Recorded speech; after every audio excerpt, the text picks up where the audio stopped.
Hello everyone, সবাইকে স্বাগতম স্যাট একাডেমির আজকের ক্লাসে। এবং আজকে আমরা ইংলিশ গ্রামারের ভার্ব টপিকটা নিয়ে আলোচনা করব। সো সবাইকে জয়েন হওয়ার জন্য রিকোয়েস্ট করতেছি। ওকে, সবাই যুক্ত হয়ে যান, আমরা ক্লাসে ফোকাস করব। ওকে, সবাই সবার যুক্ত হওয়ার পর একটু রিকোয়েস্ট করছি, সবাই একটু কনফার্ম করবেন যুক্ত হতে পারছেন এবং আপনার স্ক্রিনটা ঠিকমতো দেখতে পাচ্ছেন। সো সেটার কনফার্মেশন আমার লাগবে। সো আজকে আমরা ভার্ব টপিক নিয়ে আলোচনা করব। সবচাইতে গুরুত্বপূর্ণ একটা জায়গা, অর্থাৎ ইংরেজিতে সবচাইতে গুরুত্বপূর্ণ পার্টের কথা যদি বলি, সেটা হচ্ছে ভার্ব।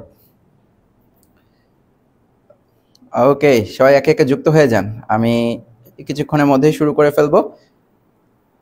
গুড, খাতা নিয়ে রেডি হবেন, আজকে ভার্বের ক্লাসটা খুবই গুরুত্বপূর্ণ।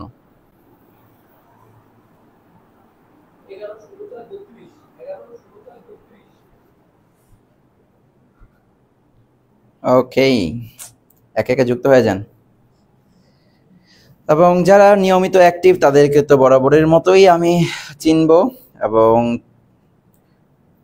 সবাই একটু বলবেন যে লাস্ট ক্লাসটা সবার কাছে কনফার্ম হয়েছে কিনা বা ক্লিয়ার কিনা। লাস্ট ক্লাসটা একটু গুরুত্বপূর্ণ ছিল, বিকজ ফ্যাক্ট ছিল বেশি, ইনফরমেশন ছিল বেশি, আর আজকে ক্লাসের বিষয়টা হচ্ছে বুঝতে হবে বেশি।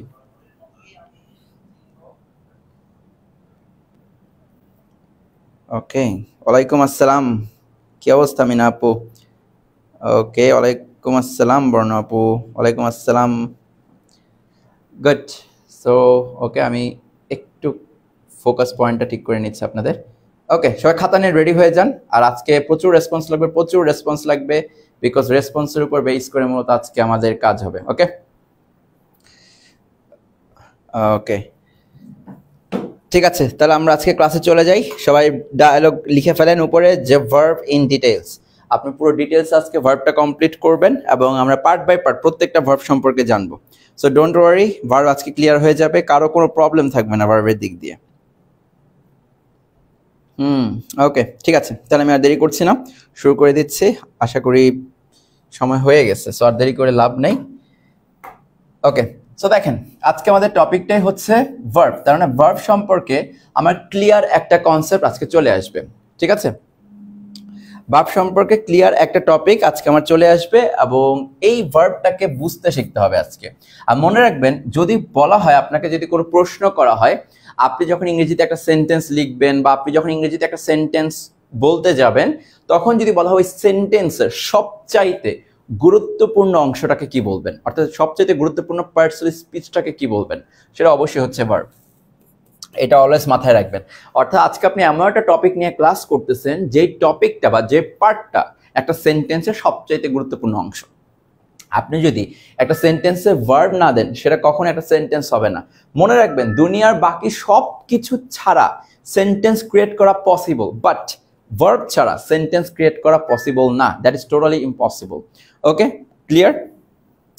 ওকে, হ্যাঁ বর্ষা আপু, জেন্ডার পড়াবো, সেটা পেন্ডিং থাকবে, যেহেতু আমরা একটা ক্লাস বাই ফিক্স করছি। জেন্ডারটা দেখবেন কোনো একটা ক্লাসের ফাঁকে আবার পড়িয়ে ফেলবো, যখন ছোট দুইটা টপিক থাকবে। ঠিক আছে, সো এটা নিয়ে কোনো টেনশন নেই, জেন্ডারও কমপ্লিট হয়ে যাবে। ওকে,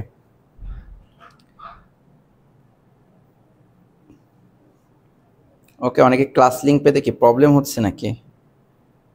সবাই তো লিঙ্কে ক্লিক করে জয়েন হয়েছেন নাকি নাকি লিঙ্কে প্রবলেম আছে? ওকে, শশী আপু চলে আসছেন, ঠিক আছে। আচ্ছা, যেটা বলছিলাম, তো এবার ভার্ব নিয়ে আমি কিছু কথা বলি, সেটাকে আগে ভালো মতো শুনবেন। ঠিক আছে, ইংরেজিতে মেইনলি ভার্বের যে প্রকারভেদটা, মেইনলি দুটা প্রকারভেদে ভাগ করা যাবে। আমি এখন যা বলবো মনোযোগ দিয়ে তা শুনবেন, ঠিক আছে? এবং পুরো ভার্বটাকে আজকে ক্লিয়ার করে নেবেন। ভার্ব নিয়ে যেন আমি আর কখনো বলতে না শুনি যে আপনার হচ্ছে না, আপনার ভুল হচ্ছে। এই যে ভার্বটাকে, এইটাকে আমি প্রথমে দুইটা ক্যাটাগরিতে নিব। বোঝেন, আগে পুরো কনসেপ্টটা বোঝেন, কোনটাকে কি বলতেছে ভালো করে বোঝেন। প্রথমত যেই বিষয়টাকে খেয়াল করে নিব সেটা হচ্ছে ফাইনাইট, আরেকটা হচ্ছে নন ফাইনাইট। কথা বুঝবেন, মনোযোগ দিয়ে শুনবেন, আজকেই ক্লিয়ার হয়ে যাবে এবং দেখবেন যে আর বাসায় তেমন স্টাডি করা লাগবে না। তাহলে আমি দুই ধরনের ভার্বের কথা বললাম, একটা হচ্ছে ফাইনাইট ভার্ব, আরেকটা হচ্ছে non finite verb. Okay, that's great, no problem with that. এইবার এখন আপনাকে এর প্রকারভেদগুলো দেখার জন্য আপনাকে এগুলোর কনসেপ্টগুলোকে ভালো মতো জানতে হবে। চলেন ফাইনাইট ভার্বের কনসেপ্টটাকে আমি একটু ভালো মতো জানি। মনে রাখবেন এই যে ভার্বকে আমরা দুইটা ভাগে ভাগ করলাম, একটা ফাইনাইট ভার্ব একটা নন ফাইনাইট ভার্ব, এইটাকে কিসের ভিত্তিতে ভাগ করছি সেটা যদি জানেন তাহলে এটা কনসেপ্ট ক্লিয়ার। তাহলে মনে রাখবেন এই ভার্বটাকে ফাইনাইট আর নন ফাইনাইট করা হয়েছে টেন্স চেনার ভিত্তিতে। কিসের ভিত্তিতে? টেন্স চেনার ভিত্তিতে। টেন্স চেনার ভিত্তিতে অর্থাৎ নিশ্চয়ই ফাইনাইট ভার্বের সংজ্ঞার মধ্যে টেন্স চেনার একটা ব্যাপার আছে, নন ফাইনাইট ভার্বের সংজ্ঞার মধ্যে বা চেনার মধ্যে টেন্স চেনার একটা ব্যাপার আছে। তাহলে সিম্পল করে আপনাকে বলে দিচ্ছি, সেটা একটু মাথায় রাখেন। ফাইনাইট ভার্ব সেই সকল ভার্ব, ফাইনাইট ভার্ব সেই সকল ভার্ব যেই সকল ভার্বকে দেখলে টেন্সটা চেনা যাবে। তার মানে টেন্স চেনার ভিত্তিতে আমরা যখন ভাগ করতেছি মনে রাখতে হবে ফাইনাইট ভার্বের দিকে তাকালে টেন্সটাকে চেনা যাবে। এইবার নন ফাইনাইট ভার্ব হচ্ছে সেই সকল ভার্ব যেই সকল ভার্ব দেখলে টেন্স চেনা যাবে না। এইটা সিম্পল একটা জিনিস যেটা এই দুইটাকে ডিভাইড করতেছে। আপনাকে পুরো কনসেপ্টটাকে ক্লিয়ার করে নিতে হবে, তাহলে কোনো ভুল হবে না। আমি কি জিনিসটা বোঝাতে পারছি? অর্থাৎ ফাইনাইট ভার্ব সেই সকল ভার্ব যেই সকল ভার্বের দিকে তাকালে টেন্স চেনা যায়, নন ফাইনাইট ভার্ব সেই সকল ভার্ব যেই সকল ভার্বের দিকে তাকালে টেন্সটাকে চিনতে পারবেন না। এটা বেসিক একটা এক্সাম্পল আমি আপনাকে দিলাম, এক্সপ্লেনেশন আপনাকে আমি দিলাম, ঠিক আছে? এটা নিয়ে আরো ডিটেলসে আমরা আলোচনা অবশ্যই করব। এবার এগুলোর মধ্যে প্রকারভেদগুলোকে একটু জেনে নেন। ওকে, এইবার এক্সাম্পলের দিকে যদি যাই, ছোট্ট একটা এক্সাম্পল বলি। আমি যদি আপনাকে বলি কি বলবো, টুক টুক। এইবার টুক লেখাটা আপনার মধ্যে যারা আছেন তারা একটু আমাকে কষ্ট করে বলুন তো, এই যে টুক লেখাটা, এই টুক লেখাটা কোন ধরনের ভার্ব, কোন ধরনের টেন্স, প্রেজেন্ট, পাস্ট নাকি ফিউচার টেন্স? এটা আমাকে একটু কনফার্ম করেন। আমি যে টুক লিখলাম, this is present, past or future? আপনাদের কি মনে হয়, দেখে কি মনে হচ্ছে? আমি যখন টুক লিখলাম তখন আপনাদের দেখে কি মনে হচ্ছে, প্রেজেন্ট, পাস্ট নাকি ফিউচার? রাইট, অলরেডি বুঝে গেছেন। টুক দেখে বুঝে গেছেন, এই যে বর্ষা আপু বলে ফেলছে সেটা হচ্ছে পাস্ট টেন্স, অপর্ণা আপু বলে ফেলছেন, চামি আপু, এই তো সবাই ধরে ফেলছেন। টুক দেখে আমি বুঝে ফেলছি this is the past tense. Don't care about past continuous নাকি পাস্ট পারফেক্ট, এগুলো ভাবা লাগবে না। প্রেজেন্ট, পাস্ট নাকি ফিউচার, এইটা শুধুমাত্র দেখেন। টুক দেখে বুঝে গেছি this is the past tense, এই জন্য টুকটাকে আমরা বলবো ফাইনাইট ভার্ব। আমি কি জিনিসটা বুঝাইতে পারছি? অর্থাৎ ভার্বটার দিকে তাকাবেন, আপনি যদি আন্দাজ করতে পারেন maybe this is the present one, maybe this is the first one, or maybe this is the future one, that means this is the finite verb. তার মানে আমার যদি আন্দাজে চলে আসে প্রেজেন্টের না পাস্টের না ফিউচারের, that will be a finite verb. সেন্টেন্সে ফাইনাইট ভার্বকে এইভাবে আইডেন্টিফাই করবেন। আপনাকে যদি আমি বলে দেই ইট, আপনার মনে আন্দাজ চলে আসবে maybe this is the present tense, that means this is the finite verb. আমি কি ফাইনাইট ভার্বের কনসেপ্টটা বুঝাইতে পারছি ক্লিয়ারলি? তাহলে ফাইনাইট ভার্বটার দিকে তাকাচ্ছেন, টেন্সটা বুঝতে পারতেছেন, কমপ্লিট। অথবা টেন্সটা বুঝতে পারতেছেন কোনো ভার্বের, ওইটা ফাইনাইট ভার্ব। ক্লিয়ার? যেভাবে চিন্তা করেন সেটাই হয়ে যাবে। ওকে, আচ্ছা, এরপরে আপনাকে কথা বলি নন ফাইনাইট ভার্বের কথা। ধরেন আমি আপনাকে এখানে বললাম টেকিং। টেকিং, যতবার আমি টেকিং বললাম, অনেক স্টুডেন্ট আছে যারা মনে করবে টেকিং মানে হচ্ছে, অনেক স্টুডেন্ট আছে যারা মনে করবে টেকিং আছে আপনার হচ্ছে প্রেজেন্ট হিসেবে, কারণ অনেকে মনে করে প্রেজেন্টটা আইএনজি হিসেবে আছে। সো টেকিং, সো এখন আপনাকে আমার প্রশ্নটা সেটা হচ্ছে টেকিং দেখে যে প্রেজেন্ট বলতেছেন, কোন সেন্স থেকে? কেন এটা পাস্ট হবে না, কেন এটা ফিউচার হবে না? সো টেকিংকে আপনি কি বলবেন? টেকিংকে কোন টেন্স বলবেন বলেন? টেকিংকে আপনারা কি বলবেন বলেন? টেকিং দেখে আপনি কোন টেন্স বলবেন? যদি আমি এখন জিজ্ঞেস করি যে টেকিং যে লিখলাম সেটা কোন টেন্স?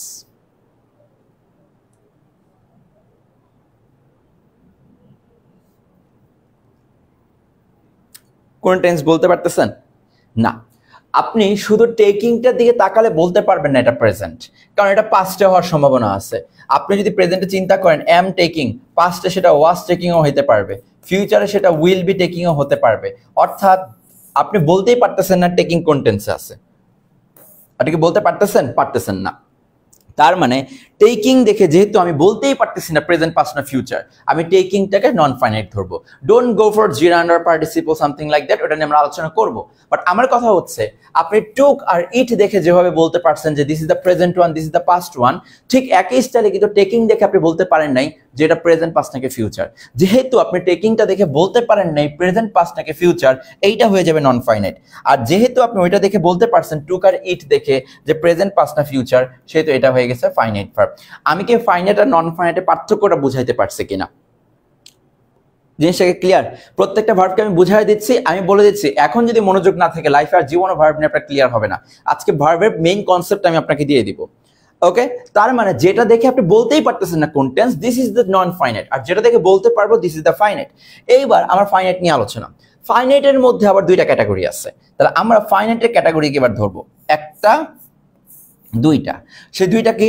একটা হচ্ছে আপনার প্রিন্সিপাল ভার্ব, একটা হচ্ছে প্রিন্সিপাল অর্থাৎ ভার্বের মানে মেইন পার্ট যেটা, অর্থাৎ একটা সেন্টেন্সের যে মেইন ভার্বটা সেই প্রিন্সিপাল ভার্ব। আর আরেকটা হচ্ছে অক্সিলারি ভার্ব, যেটাকে আমরা সাহায্যকারী ভার্ব বলি বা হেল্পিং ভার্বও বলি। জিনিসটাকে বুঝাইতে পারছি? সাহায্যকারী ভার্ব বা হেল্পিং ভার্ব যেটাকে আমি বলি, সেটাও আমার চলে আসবে ফাইনাইট ভার্বের আন্ডারে। এখন বলতে পারেন how can we say that auxiliary verb আমার এই ফাইনাইট ভার্বের আন্ডারে আসবে? আচ্ছা, যদি আমি আপনাকে জিজ্ঞেস করি, আপনি বলেন তো এই যে ইজ, আপনি বলেন তো এই যে ওয়াজ, ইজ বা ওয়াজ দেখলে আপনার কি কোনো টেন্সের কথা মনে পড়ে কিনা? যদি আমি আপনাকে ইজ বলি, আপনার কি টেন্সের কথা মাথায় আসবে কিনা? ইয়েস, আমার প্রেজেন্ট টেন্সের কথা মাথায় আসবে, রাইট? ইজ বললে আমাদের প্রেজেন্ট টেন্সের কথা মাথায় আসে, ওয়াজ বললে পাস্ট টেন্সের কথা মাথায় আসে। So yes, auxiliary verb can also be finite verb. Auxiliary ভার্বগুলো কি হইতে পারবে? ফাইনাইট ভার্ব হতে পারবে, বিকজ অক্সিলারি ভার্বের দিকে তাকালে আই ক্যান রিয়েলাইজ, আমি বুঝতে পারি এটা কোন টেন্সে আছে, প্রেজেন্ট পাস্ট নাকি ফিউচার। তার মানে যতগুলো ভার্ব দেখলে চিনতে পারবেন আপনার প্রেজেন্ট পাস্ট না ফিউচার, ঠিক সবগুলো ভার্বই ফাইনাইট ভার্বের অন্তর্গত। সো এটাকে দুই ভাগে ভাগ করতে পারি, একটা হচ্ছে প্রিন্সিপাল ভার্ব আর একটা হচ্ছে অক্সিলারি বা হেল্পিং ভার্ব। প্রিন্সিপাল ভার্ব হচ্ছে সেন্টেন্সের প্রধান ভার্ব, অক্সিলারি ভার্ব হচ্ছে প্রধান ভার্বকে যে হেল্প করতে আসে সেই ভার্ব। এই পর্যন্ত কি ক্লিয়ার? বোঝেন? এই যে টুক বললাম, ইট বললাম, এগুলো প্রিন্সিপাল ভার্ব। ইজ বললাম, ওয়াজ বললাম, এগুলো হচ্ছে অক্সিলারি ভার্ব। সো এগুলো দুটো দেখে আপনি টেন্স আইডেন্টিফাই করতে পারতেছেন। দ্যাটস ওয়াই এটার আন্ডারে আসছে। কোনটার আন্ডারে কিভাবে আসতেছে সেগুলো আপনাকে ক্লিয়ার হইতে হবে।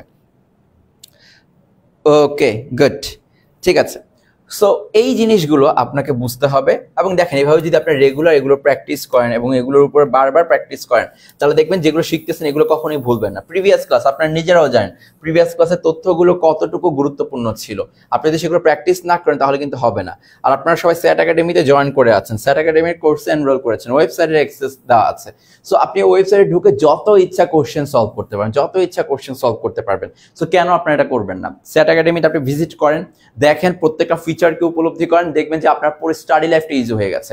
আপনারা জবের প্রিপারেশন বলেন, অ্যাডমিশন প্রিপারেশন বলেন, যে কোনো কিছু আপনি প্রবেশ করছেন, করে একবার দেখেন ওয়েবসাইটে সব কিছু রেডি। প্রিভিয়াস কত সালের কোশ্চেন আছে, যত সালের কোশ্চেন দরকার আপনার সব কিছু সমাধান সহ আছে। সো আপনি এখানে একটা টপিক করতেছেন, এই টপিকে যতগুলো কোশ্চেন আছে সবগুলো সলভ করে ফেলেন। সো দেখবেন আপনার পুরো জিনিসটা কমপ্লিট হয়ে গেছে। শুধুমাত্র এখানে টপিক কমপ্লিট না করে এইটার যতগুলো কোশ্চেন আছে সেগুলো সলভ করার চেষ্টা করেন, ঠিক আছে?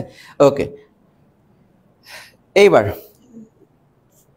প্রিন্সিপাল ভার্ব বললাম, অক্সিলারি ভার্ব বললাম। এবার আসেন প্রিন্সিপাল ভার্বের একটা ক্যাটাগরি। এইবার প্রিন্সিপাল ভার্ব নিয়ে আলোচনা করব। কোনটার আন্ডারে কে আসছে বুঝতেই পারতেছেন। বলেন তো প্রিন্সিপাল ভার্ব কার আন্ডারে আসছে? আমি যে প্রিন্সিপাল ভার্ব লিখতেছি, আমাকে বলেন প্রিন্সিপাল ভার্ব কার আন্ডারে আসতেছে? এই প্রিন্সিপাল ভার্ব কার আন্ডারে আছে? অবশ্যই আপনি বলতে পারবেন, এতটুকু বিশ্বাস আপনার প্রতি আমার আছে, আপনি প্রিন্সিপাল ভার্বটাকে ফাইনাইট ভার্বের আন্ডারে বলতে পারবেন, রাইট? সো এটা নিয়ে আমার টেনশন করা লাগবে না, আপনি প্রিন্সিপাল ভার্বটাকে ফাইনাইট ভার্বের আন্ডারে বলতে পারবেন, এতটুকু বিশ্বাস আপনার প্রতি আমার আছে। এইবার ওই প্রিন্সিপাল ভার্বটাকে আমি এখন দুইটা ভাগে ভাগ করব। সো কোনটা আন্ডারে কে আসতেছে সেটার দিকে আপনি একটু মাথায় রাখেন, এবং প্রত্যেকটা ভার্বকে কিভাবে আলাদা করতেছে সেটা একটু মাথায় রাখেন। গুড, ফারজান আপু উত্তর দিয়ে ফেলছে, this is the finite. Rasel ভাই উত্তর দিয়ে ফেলছে, ফাইনাইট ভার্ব। ওকে, জিসনাত আপু উত্তর দিয়ে ফেলছেন, ফাইনাইট ভার্ব। ওকে, শোভা আপু, very good. So this is the finite ভার্বের আন্ডারে। তার মানে অবশ্যই এগুলো দেখলে টেন্সটাকে চিনতে পারবো। এখন এগুলো দেখলে টেন্স চিনতে পারবো, ঠিক আছে। এইটাকে দুইটা ভাগে ভাগ করা হয়, নামগুলো কমন আসবে কিন্তু কোনটা কোনটার আন্ডারে ছিল এগুলো গোছানো কখনোই ছিল না, যার কারণে ভার্ব নিয়ে আপনাদের ডাউট থেকে গেছে। ট্রানজিটিভ ভার্ব বলা হয়। কি বলা হয়? ট্রানজিটিভ ভার্ব বলা হয় প্রিন্সিপাল ভার্বের আন্ডারে একটা ভার্বকে, আরেকটাকে বলা হয় ইনট্রানজিটিভ ভার্ব, আরেকটাকে বলা হয় ইনট্রানজিটিভ ভার্ব। যত বেসিক লাগে আমি দিব, আপনি খালি শেখেন, আজকে ক্লাসটা উপলব্ধি করেন, আমি আপনাকে কোন দিক থেকে কোন দিকে নিয়ে যাওয়াটা টেরি পাবেন না। একটাকে আমি বলতেছি ট্রানজিটিভ ভার্ব, আরেকটাকে আমি বলতেছি ইনট্রানজিটিভ ভার্ব। তাহলে বোঝেন, শুরু থেকে বোঝেন, ভালো করে বোঝেন। ভার্বটাকে দুই ভাগে ভাগ করছে টেন্স চেনার ভিত্তিতে, যেটা দেখলে টেন্স চিনতে পারবো ফাইনাইট ভার্ব, যেটা দেখলে টেন্স চিনতে পারবো না নন ফাইনাইট ভার্ব। এইবার টেন্স চিনতে পারবো এরকম ফাইনাইট ভার্বকে দুই ভাগে ভাগ করা হয়, একটা প্রিন্সিপাল ভার্ব, একটা অক্সিলারি ভার্ব। তার মধ্যে প্রিন্সিপাল ভার্বকে দুই ভাগে ভাগ করা যায়, একটা ট্রানজিটিভ ভার্ব আর একটা ইনট্রানজিটিভ ভার্ব। জিনিসটা কি বুঝতে পারছি? ওকে, গুড। আচ্ছা, আমি যখন কোনো কিছু বলবো এগুলোর সাথে সাথে লিখে ফেলবেন। আজকে আপনাদের কমেন্ট বক্স ভরে ফেলতে হবে, যা বলবো তা লিখে ফেলবেন, না হলে আপনার কোনো ট্র্যাক রেকর্ড থাকবে না যে আপনি আসলে কতটুকু করছেন। তাহলে দেখেন, আমি কিছু ভার্বের নাম অলরেডি উল্লেখ করে ফেলছি, transitive, intransitive, finite, non finite, এগুলো সব উল্লেখ করে ফেলছি, তাই না? এইবার চলেন আমরা একটু করি। এই তো সাদিয়া আফরিন আপু রেডি, উনি প্রত্যেক সময় এক্সপ্লেন করতে রেডি। এবার আপনাদের মাঝখানে একটু কথা বলি। দেখেন, আমরা জানি কি একটা সেন্টেন্সের বেসিক ফর্মুলা হচ্ছে সবার আগে ভার্ব খুঁজে বের করতে হয়, এরপর ভার্বের কাজটা যে করবে সে সাবজেক্ট হিসেবে বসবে। গুড। এরপর ভার্বের পরে অবজেক্টে বসতে পারবে, ভার্বের পরে এক্সটেনশনে বসতে পারবে, ভার্বের পরে কমপ্লিমেন্টে বসতে পারবে। এবার কাহিনী কি স্যার, আপনি এত কিছু কিভাবে বলতেছেন আর এগুলোর মানে কি? আমি বলছি আজকে আপনাকে নারী নক্ষত্র পড়াইয়া দিব, আর যখন আমি আপনাকে নারী নক্ষত্র পড়াবো তখন আপনার মনে আর কোনো ধোঁয়াশা থাকবে না, পুরো টপিকটা ক্লিয়ার হবেন। আর আমি বলছি বেসিক না থাকার কারণে ভার্ব মুখস্থ করে ভার্ব মনে রাখা যায় না। বোঝেন কি বলতেছি? এই ভার্ব নিয়ে কিছু আলোচনা অলরেডি আমি করে ফেলছি, এটার মাঝখানে ফাইনাইটও আসতে পারে, নন ফাইনাইট আসতে পারে, সেখানে ট্রানজিটিভ, ইনট্রানজিটিভ, প্রিন্সিপাল, অক্সিলারি, এই জিনিসগুলো চলে আসতে পারে। বুঝতে পারছি? এখন আপনাকে সুন্দর করে একটু বলি, এই ভার্বটাকে না আপনি যখন কে দ্বারা প্রশ্ন করবেন, যে ভার্বের কাজটা কে করছে, ভার্বটাকে যদি আপনি প্লে বলেন কে খেলছে, ভার্বটাকে যদি আপনি খাওয়া বলেন কে খাইলো, ভার্বটাকে যদি আপনি সিং বলেন কে গান গাইলো, তাহলে এই যে কাজটা কে করলো তাকে আপনি সাবজেক্টের জায়গায় নর্মালি বসান, রাইট? এটাই আমাদের সাবজেক্ট, যে ভার্বের কাজটা যে করবে সেই হবে আমার সাবজেক্ট। কিন্তু আমার ভার্বটাকে বোঝার জন্য, ট্রানজিটিভ, ইনট্রানজিটিভ বোঝার জন্য আমাকে যেটা বুঝতে হবে সেটা হচ্ছে এই অবজেক্টকে। তাহলে অবজেক্টটা কি? মনে রাখবেন, এই ভার্বকে শুধুমাত্র দুইটা জিনিস দিয়ে প্রশ্ন করবেন, একটা হচ্ছে কাকে দিয়ে, আরেকটা হচ্ছে কি দিয়ে। এবং এই যে দুইটা প্রশ্ন সবাই জানে, কাকে কি দ্বারা প্রশ্ন করলে অবজেক্ট পাই, অনেক বেসিক লেভেলে যারা মোটামুটি আছেন তারা জানে, কিন্তু অনেক সময় এটা ভুলে যায়। নট আপনারা সবাই ভুলে যাচ্ছেন এটা বলতেছি না, বাট কেউ কেউ আছে যে এটা ভুলে যায় যে এই কাকে বা কি দ্বারা যে প্রশ্নটা, এটা করতে হয় ভার্বটাকে, আপনি অন্য কাউকে এটা প্রশ্ন করতে পারবেন না, এই প্রশ্নটা শুধু ভার্বকে করতে হয়, কাকে কি। এইবার ভার্বকে যখন আপনি প্রশ্ন করবেন, আপনি কাকে দ্বারা প্রশ্ন করার জন্য একটা উত্তর পাবেন, আপনি কি দ্বারা প্রশ্ন করার জন্য একটা উত্তর পাবেন। দুটোর মধ্যে যেটারই উত্তর আসুক না কেন, ওই উত্তরটাকে আপনি অবজেক্ট বলতে পারবেন। তার মানে আমি একটা সেন্টেন্সে অবজেক্ট আছে কিনা সেটা ডিসাইড করব একমাত্র তখন যখন ভার্বকে কাকে অথবা কি দ্বারা প্রশ্ন করে একটা উত্তর পাচ্ছি। যদি ওই সেন্টেন্সে কাকে বা কি দ্বারা প্রশ্ন করার পর কোনো উত্তর না থাকে, অন্য কোনো কিছুর উত্তর থাকে, সেটা আর যাই হোক কখনো অবজেক্ট হবে না। আমার কথা কি ক্লিয়ার? বুঝতে পারছেন? কথা কি বুঝতে পারছেন? বোঝার কথা। তাহলে দেখেন, আমি বললাম কাকে বা কি, তাহলে এখন আপনাকে যে জিজ্ঞেস করি, সবাই একটু কমেন্ট করেন, ভার্বকে কি দ্বারা প্রশ্ন করলে আপনি অবজেক্ট পাবেন বলেন তো? কোন জিনিসটা দ্বারা প্রশ্ন করলে অবজেক্ট পাবেন? ভার্বকে কোন জিনিসটা দ্বারা প্রশ্ন করলে অবজেক্ট পাবেন? কুইক কুইক কুইক, ভার্বকে কোন জিনিসটা দ্বারা প্রশ্ন করলে অবজেক্ট পাবেন?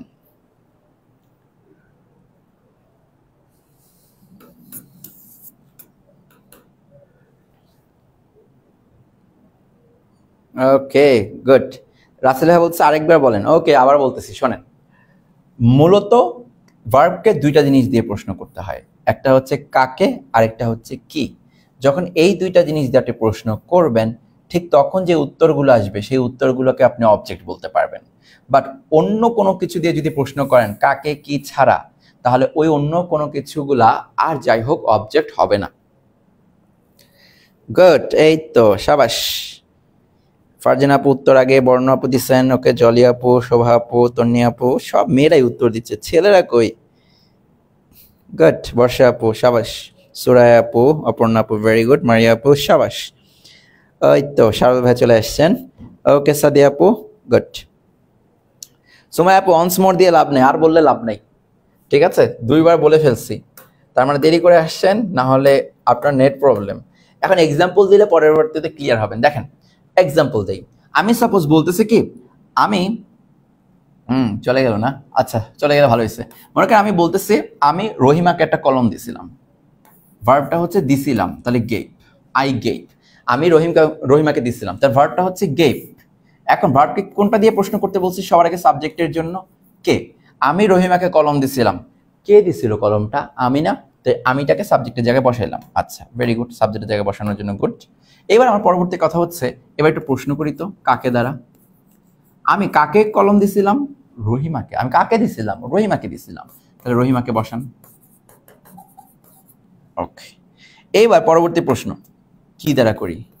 আমি কি দিছিলাম রহিমাকে, বা কি দিছিলাম? উত্তর হচ্ছে আমি একটা কলম দিছিলাম। তাহলে দেখেন, আমি কাকে দ্বারা প্রশ্ন করার কারণে উত্তর পাইছি রহিমা, আমি কি দ্বারা প্রশ্ন করার কারণে উত্তর পাইছি আপেন।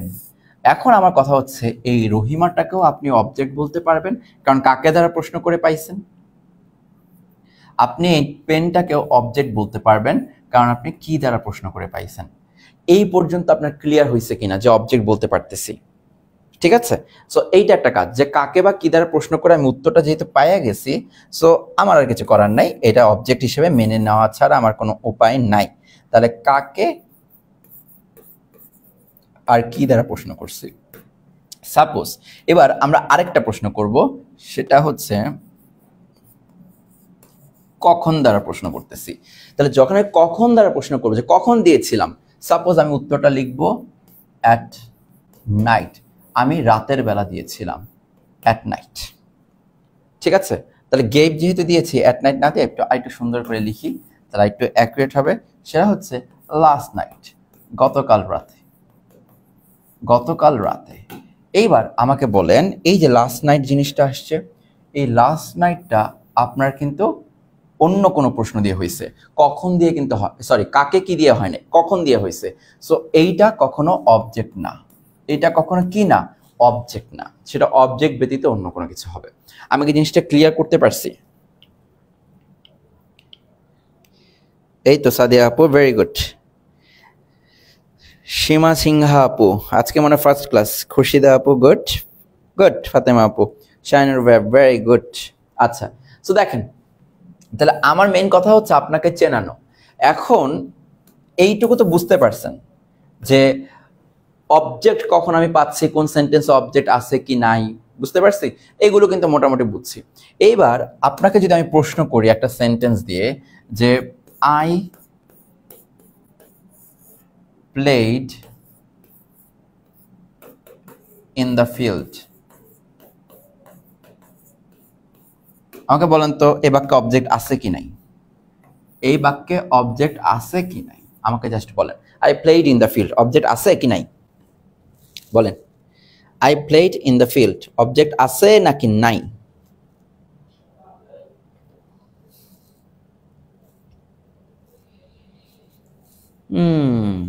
বলেন, I played in the field, object আছে কি নাই?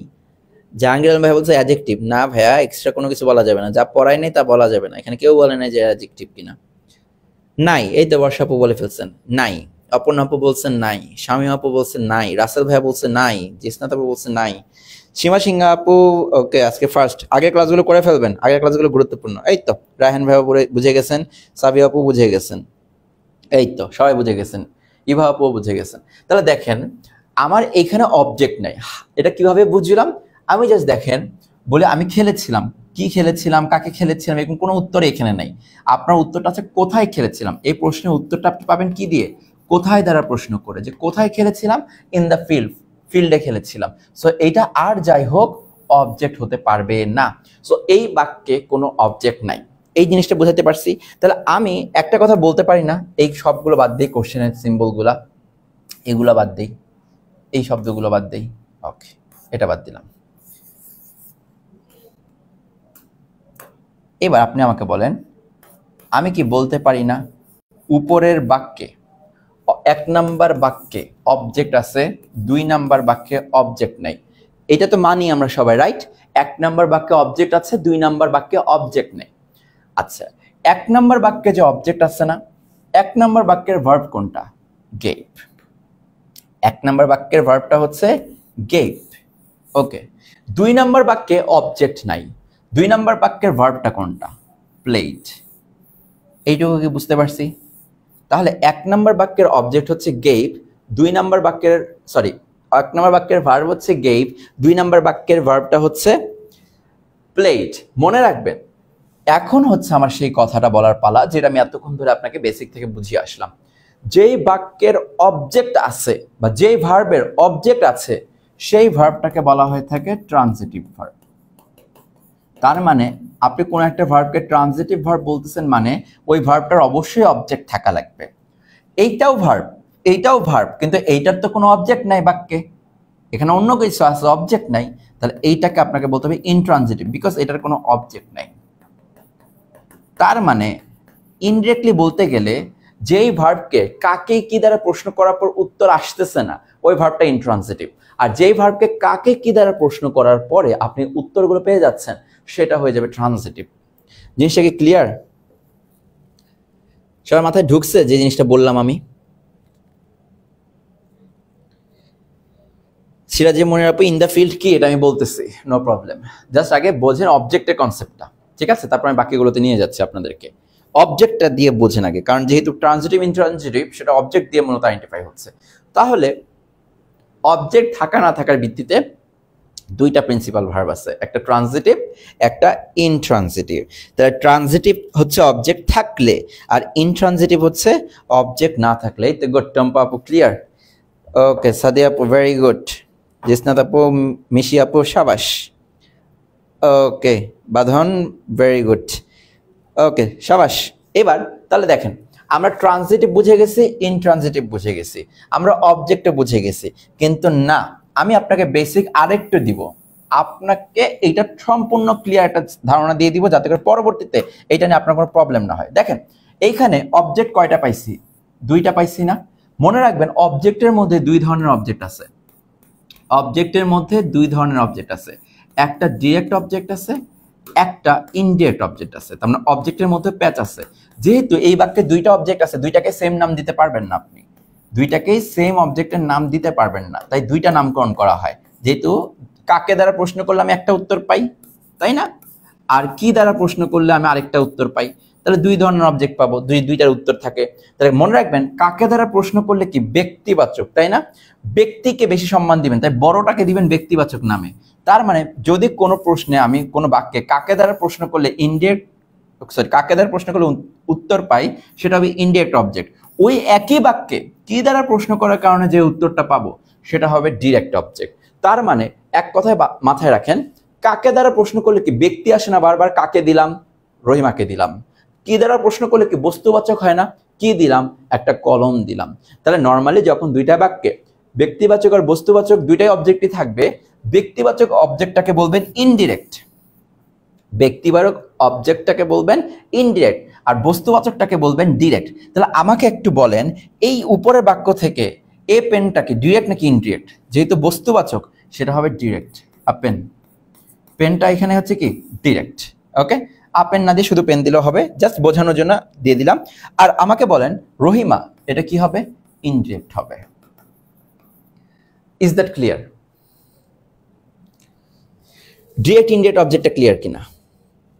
তার মানে আমি আপনাকে আরেকটু অবজেক্টের মাঝখানে নিয়ে গেলাম আপনার জিনিসটাকে ক্লিয়ার করার জন্য। ওকে, তার মানে আমার কথা হচ্ছে একটা সেন্টেন্সের মধ্যে যদি 2টো অবজেক্টই থাকে, তার মানে ব্যক্তিবাচক যেটা সেটা হবে ইনডিরেক্ট অবজেক্ট, যেটা এখানে দিয়ে দিলাম, আর বস্তুবাচক যেটা সেটা হয়ে যাবে ডিরেক্ট অবজেক্ট। বুঝতে পারছি? তাহলে এবার আপনাদেরকে একটা করতে দেই, আপনারা করেন, দেখি কত তাড়াতাড়ি বলতে পারেন। এটা যেন খুব বেশি টাইম আমি আপনাকে দিব না। সাপোজ আমি বলতেছি I love Rafi, I love Rafi. এবার আমাকে বলেন এখানে রাফি কি অবজেক্ট? খুব দ্রুত অ্যান্সার করেন, রাফি কি অবজেক্ট? আই লাভ রাফি কি অবজেক্ট বলেন?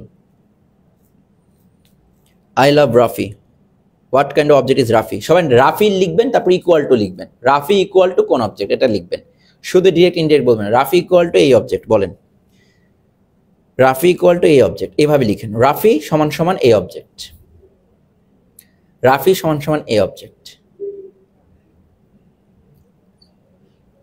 শুধু ডিরেক্ট ইনডিরেক্ট লিখলে হবে না, রাফি সমান সমান এই অবজেক্ট খালি বলেন। I love Rafi. আর এটা অবজেক্ট কিনা এটাকে এনশিওর করবেন যে অবজেক্ট কিনা, কোন সেন্সের অবজেক্ট। আর রাফি যদি অবজেক্ট হয়েও থাকে কি অবজেক্ট। ওকে, অপর্ণা আপু আগে লিখছে, ইভা আপু আগে লিখছে, ফারজানা আপু আগে লিখছে, ভেরি গুড। শোভা আপু আগে লিখছে, গুড। রাসেল ভাইয়া লিখছেন, ফ্রাবাস। জাভা আপু লিখছেন, ওকে। এইবার আমি আপনাদের সামনে দাঁড়ায় আছি, সো আমি তো আপনাদেরকে দেখতে পারতেছি না আপনারা এখানে কি করতেছেন। এমনও হইতে পারে আপনি শুয়ে ক্লাস করতেছেন, এমনও হইতে পারে বসে ক্লাস করতেছেন, এমনও হইতে পারে টেবিলে নোট করতে করতে ক্লাস করতেছেন। যেভাবে ক্লাস করেন আমার প্রতি ভরসা, আর আমার আপনার প্রতি ভরসা থেকে বলতেছি সুন্দর মতো এইভাবে কানে ধরেন, দুই হাত দিয়ে কান ধরেন। আমি যেহেতু কানে ধরে দেখাইতে পারছি লাইভে, আপনার কাছে কানে ধরা। কানে ধরেন, কানে ধরার পর আপনি কমেন্ট করেন যে ধরছি। কানে ধরেন, তারপরে ধরার পরে বলেন যে কানে ধরছি।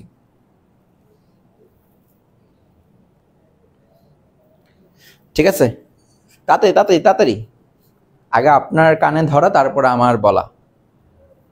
কেন কানে ধরতে বলছে? কারণ চাকরির পরীক্ষার একটা ব্যাপার আছে, এই জন্য বলছি।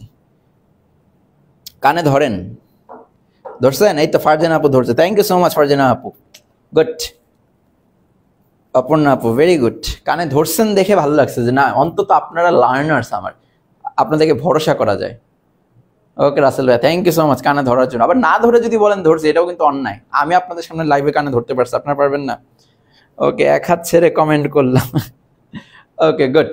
কানে যেহেতু ধরছেন, এবার একটু আমি আপনাদেরকে বলি, মনে রাখবেন আমার লাইনগুলো শুনবেন। জানেন আমার লেকচারের প্রত্যেকটা লাইনে তথ্য থাকে, আর আমার প্রত্যেকটা শব্দ যদি আপনি আপনার কানে না নিতে পারেন, আপনার জন্য বিপদ অপেক্ষা করবে। এজন্য বলা আমার কথাগুলো মনোযোগ দিয়ে শুনবেন। আমি বলছি একটা সেন্টেন্সে দুইটা অবজেক্ট থাকলে ব্যক্তিবাচকটা ইনডিরেক্ট, বস্তুবাচকটা ডিরেক্ট। শর্তটা ছিল দুইটা অবজেক্ট থাকলে। মনে রাখবেন ডিরেক্ট হওয়ার পরে ইনডিরেক্টটা আসে। বাট যেখানে আমার মাত্র আজকে এবার একটা অবজেক্টের উদাহরণ দিলাম, সেখানে তো দুইটা অবজেক্ট নাই। তাহলে মনে রাখবেন কোনো সেন্টেন্সে যদি একটা অবজেক্ট থাকে, সেখানে তো ইনডিরেক্ট পর্যন্ত আমি যাইতেই পারবো না ডিরেক্ট হওয়ার পরে। তার মানে ডিরেক্টে আমি আটকে যাব। তাহলে মনে রাখবেন কোনো সেন্টেন্সে যদি একটা অবজেক্ট থাকে, সেটা ব্যক্তিবাচক নাকি বস্তুবাচক দেখার দরকার নাই, সেটা অলওয়েজ ডিরেক্ট হবে। আর ইনডিরেক্টের আলোচনাটা সেটা দুইটা অবজেক্ট থাকলে আসবে। এবং বিসিএস এ এই জিনিসগুলোর জন্য কত কোশ্চেন যে ভুল করে, এই নলেজটা নাই, শুধুমাত্র এই জিনিসটা নাই। বিভিন্ন কম্পিটিটিভ এক্সামে এই টাইপের কোশ্চেনগুলো আসে যে নিচে এটি কোন অবজেক্ট, পারে নেই, বিকজ তারা জানেই না যে একটা অবজেক্ট থাকলে ডিরেক্ট অবজেক্ট। তখন ব্যক্তিবাচক দেখে চিন্তা করে দেয় ইনডিরেক্টই হবে। সো এই জিনিসটা তারা জানে না। সো ক্লিয়ার তো? যারা কানে ধরছেন এবার আশা করি আর বলবেন না। Thank you so much. কানে ধরে লিখতে পারতেছেন না, সে আব্বাই কানে ধরে রাখতে বলিনি, কানে ধরে একবার ছেড়ে দিলেই হয়ে যাবে। কি ক্লিয়ার? ভুল হবে আজকের পরে এটা। তার মানে আমি আপনাকে দুই ধরনের, সাদিয়া বলছে গালতি সে মিস্টেক। তার মানে আমার ডিরেক্ট ইনডিরেক্টের কনসেপ্ট কখন আসবে? যখন দুইটা অবজেক্ট থাকবে। দুইটা অবজেক্ট থাকবে মানে দুইটা প্রশ্নের উত্তর থাকবে। কাকে দ্বারা প্রশ্ন করলে উত্তর পাবো, কি দ্বারা প্রশ্ন করলে উত্তর পাবো, সেটার ক্ষেত্রে, তাই না? কাকে দ্বারা প্রশ্ন করলে ইনডিরেক্ট পাবো, আর কি দ্বারা প্রশ্ন করলে ডিরেক্ট পাবো। আর যখন মাত্র একটা অবজেক্ট থাকবে সেন্টেন্সে, তখন আমার চিন্তা করা লাগবে না ডিরেক্ট নাকি ইনডিরেক্ট, সরাসরি ডিরেক্ট বসিয়ে দিব। ক্লিয়ার? আশা করতেছি আর ভুল হবে না। পুরো জিনিসটা আশা করি ক্লিয়ার হয়ে গেছেন। এই প্রত্যেকটা জায়গায় আপনারা ভুল করবেন, ক্লাসটা মনোযোগ দিয়ে করেন, দেখবেন ভুলগুলো শেষ, শুদ্ধ হয়ে গেছে। কিন্তু আবার ভুল করতে পারেন যদি খাতার মধ্যে আবার ঠিক মতো করে না লিখেন আর স্টাডি যদি না করেন। ঠিক আছে? ওকে, এইবার পরবর্তী পার্টে আসেন। অবজেক্ট নিয়ে আলোচনা করলাম। এবার মনে করেন আমি একটা সেন্টেন্স লিখছিলাম, I gave Rahima a pen. রহিমার উত্তরটা আসে কি থেকে? কাকে থেকে। এটাকে কি ধরনের অবজেক্ট বলা হয়? এটাকে ইনডিরেক্ট অবজেক্ট বলা হয়। এটাকে ইনডিরেক্ট অবজেক্ট বলা হয়। এইটাকে কি দ্বারা প্রশ্ন করলে পাইছিলাম? এটাকে কি অবজেক্ট বলবেন? ডিরেক্ট অবজেক্ট বলবেন। ওকে, এবার বলেন কোন সোনার চান পিতলা গুগুর, এই কোশ্চেনটা আসছে কিনা? যে আমি চাইলে কি ডিরেক্টটাকে আগে লিখতে পারবো কিনা বা ইনডিরেক্টটাকে আগে লিখতে পারবো কিনা। দেখেন সেফ অপশন হচ্ছে আপনি সবসময় কাকে দ্বারা যে প্রশ্নটা করে উত্তর পাচ্ছেন সেই উত্তরটাকে আগে লিখবেন, কি দ্বারা প্রশ্ন করলে যে উত্তরটা পাচ্ছেন সেটাকে পরে লিখবেন। অ্যান্ড যদি বলেন হোয়াট ইজ দ্য রিজন, এটা কারণটা কি, ধরেন আমি এটাকে আগে লিখলাম আপেন, ডিরেক্টটাকে আগে লিখতেছি, এবার আপেন, এবার আমি রহিমা লিখতেছি, ইনডিরেক্টটাকে পরে লিখতেছি। এবার বাক্যটাকে একটু পড়েন, I gave a pen Rahima. আপনার কি মনে হয় বাক্যটা হইছে? I gave a pen Rahima বাক্যটা কি হইছে? নো, বাক্যটা হয় নাই। Then what should I do? I should put a preposition, আমাকে একটা প্রিপোজিশন দিতে হবে এখানে।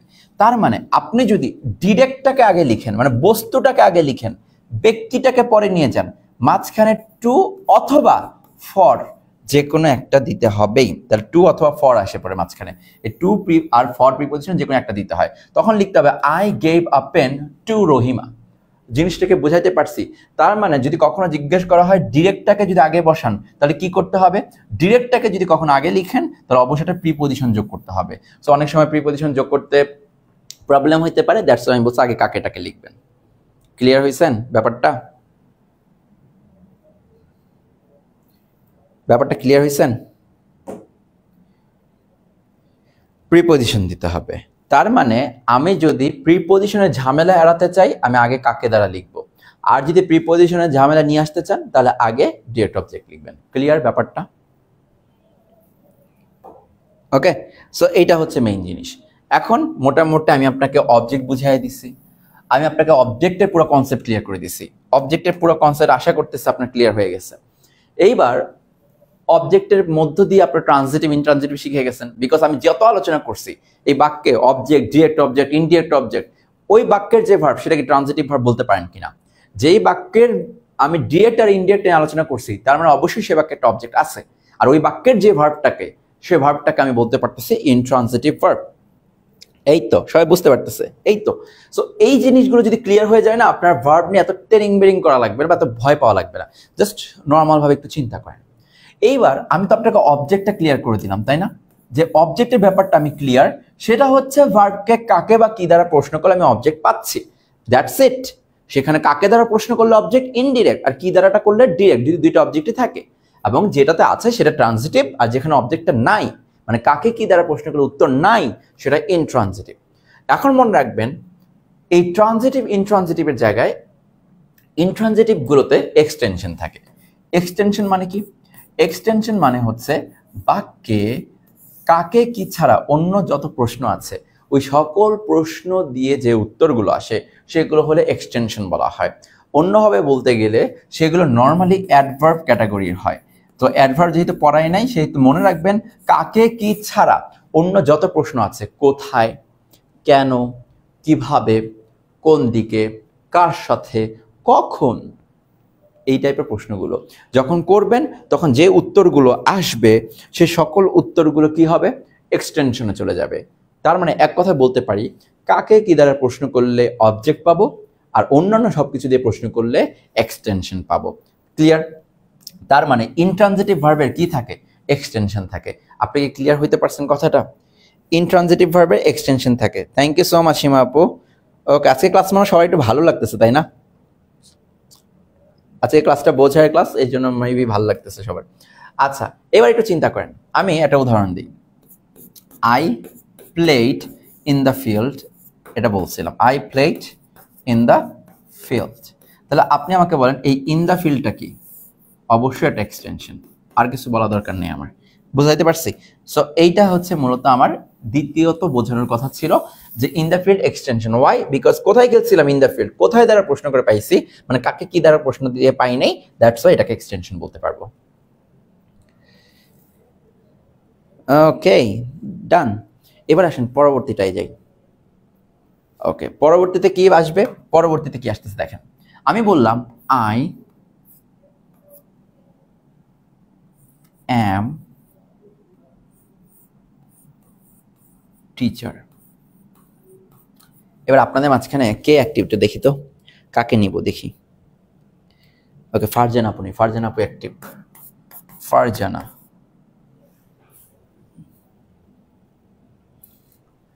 Farzana looks smart.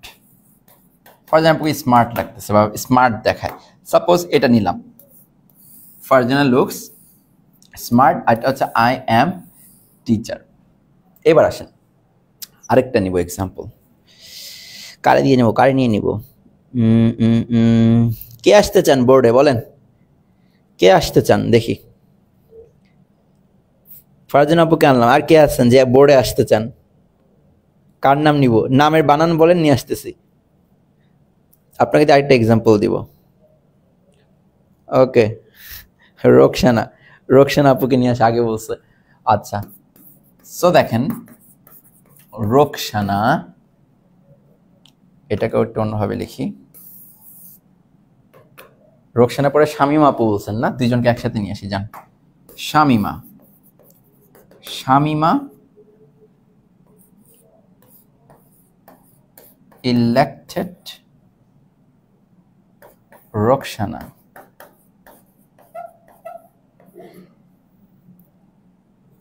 a captain. বুঝতে পারছি?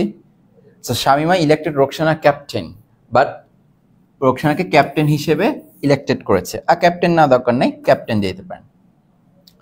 বুঝতে পারছি? So Shamima elected Roksana captain, তার মানে রোকসানাকে ক্যাপ্টেন হিসেবে কি করেছে? নির্বাচিত করেছে। এবার আমি যে কথাগুলো বলবো মাথায় নেন, নাহলে মাথা খুলি উড়ে যাবে যদি আমার কোনো কথা মিস করেন। আর প্রত্যেকটা কথার মধ্যে আপনাদের ভুল করার অপশন আছে।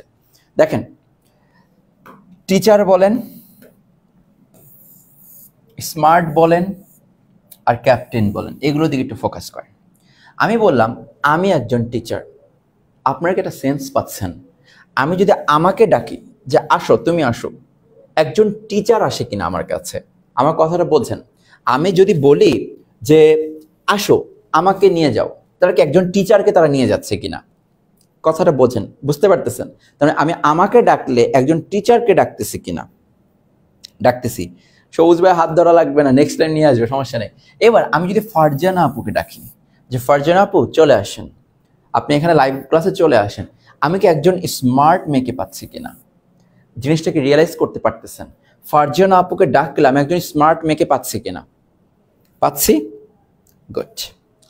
আমি এবার রোকসানা আপুকে ডাকলাম, আমি রোকসানা আপুকে ডাকার ফলে একজন ক্যাপ্টেনকে পেলাম কিনা? কারণ তিনিই তো ক্যাপ্টেন হিসেবে নির্বাচিত হয়েছেন। রোকসানা আপুকে ডাকার ফলে ক্যাপ্টেন পেলাম কিনা? আপনি কি আমার কথাগুলো বুঝতে পারতেছেন? স্যার বৈষম্য হচ্ছে সব মেয়ে, না ভাই মাহবুব, বৈষম্য না। এই যে আই তো আমি তো একটা ছেলে, তাই না? নেক্সট টাইম সবগুলো ছেলে নিব, সমস্যা নেই। ওকে, এবার আসি, চলেন। যেটা বললাম, কথাটা কি বুঝতে পারছেন? তার মানে আই মানে যে জিনিসটাকে ডাকতেছি, আমার কাছে কিন্তু এই জিনিসটা চলে আসতেছে। আমি ফারজানাকে যখন ডাকতেছি, আমার কাছে স্মার্ট জিনিসটা চলে আসতেছে। আমি রোকসানাকে যখন ডাকতেছি, আমার কাছে ক্যাপ্টেন চলে আসতেছে। জিনিসটাকে বুঝতে পারছেন কি বলছি? ক্লিয়ার? এই জিনিসটাকে বুঝাইতে পারছি ব্যাপারটা? তার মানে একটাকে আরেকটার সাথে রিলেটেড কিনা? Yes, that is the related one. এইবার মাথায় রাখবেন, যদি এই সাবজেক্ট ইকুয়াল টু এই পরের অংশটুকু হয়ে যায়, অবজেক্ট হয়ে যায়, মনে রাখবেন এই সাবজেক্ট ইকুয়াল টু যদি ভার্বের পরের অংশ হয়, তখন এটা কি ইকুয়াল টু হয়েছে? সাবজেক্ট ইকুয়াল টু হয়েছে না? তাই এইটাকে বলা হয় সাবজেক্টিভ কমপ্লিমেন্ট। সাবজেক্টিভ কমপ্লিমেন্ট, এটাকে কি বলা হবে? Subjective complement. আমি কি ক্লিয়ার বুঝাইতে পারছি কেন আমি টিচারকে সাবজেক্টিভ কমপ্লিমেন্ট বলবো? ক্লিয়ার? তাহলে সাবজেক্টিভ কমপ্লিমেন্ট কিভাবে বুঝলেন? বিকজ আই মানেই টিচার, টিচার মানেই আই, দ্যাটস ওয়াই এটা সাবজেক্টিভ কমপ্লিমেন্ট, বিকজ সম্পর্কটা সাবজেক্টের সাথে আসছে। জিনিসটাকে বুঝাইতে পারছি? ওকে, এবার আসেন ফারজানাকে নিয়ে বলি। ফারজানা একটা সাবজেক্ট, বিকজ ভার্বের আগের অংশে এটা আছে। একটু আগে একটা বেসিক ফর্মুলা আমি আপনাকে দেখিয়েছি, রাইট? তাহলে ফারজানা হচ্ছে একটা কি সাবজেক্ট, ফারজানা হচ্ছে একটা সাবজেক্ট। এবার আসি স্মার্ট। এখন এটা তো ভার্বের পরের অংশ, কার সাথে কানেকশন? সাবজেক্টের সাথে। তাহলে এইটাকেও আমি একটা কি বলতে পারবো? Subjective complement. কি বলতে পারবো? Subjective complement. Is that clear? তাহলে সাবজেক্টিভ কমপ্লিমেন্ট কিসের উপর ডিপেন্ড করে হচ্ছে? সাবজেক্টের সাথে ভার্বের পরের অংশে সম্পর্ক আছে কিনা সেটার উপর ভিত্তি করে। তাহলে সাবজেক্টিভ কমপ্লিমেন্ট আশা করি ক্লিয়ার। এইবার বন্ধুগণেরা একটু দেখেন, শামিমা ইলেক্টেড রোকসানা ক্যাপ্টেন, রোকসানাকে ক্যাপ্টেন হিসেবে নির্বাচিত করেছে। তাহলে আমাকে একটু বলেন, এই ক্যাপ্টেন মানে কি শামিমাকে বোঝাচ্ছে নাকি ক্যাপ্টেন মানে রোকসানাকে বোঝাচ্ছে? অবশ্যই শামিমা রোকসানাকে ক্যাপ্টেন নির্বাচন করছে, দ্যাট মিনস ক্যাপ্টেনটা হচ্ছে রোকসানা, নট শামিমা। আচ্ছা, রোকসানাটা এই বাক্যে কি? ইলেক্টেড, নির্বাচিত করেছি। কাকে? কাকে দ্বারা প্রশ্ন করছি, কাকে নির্বাচিত করেছি? রোকসানাকে। দ্যাট মিনস রোকসানা একটা কি? অবজেক্ট। তার মানে রোকসানা ইকুয়াল টু এই অবজেক্টের পরের অংশ, তাহলে অবজেক্ট ইকুয়াল টু অবজেক্টের পরের অংশ। তাহলে মনে রাখবেন, অবজেক্ট ইকুয়াল টু যদি অবজেক্টের পরের অংশ হয়, মানে রোকসানাকে ডাকলে ক্যাপ্টেন, ক্যাপ্টেন ডাকলে রোকসানা আসবে, তাহলে এই অবজেক্টের পরের অংশটাকে আমরা বলবো objective complement. Objective complement. Is that clear আমি যেটা বলতেছি?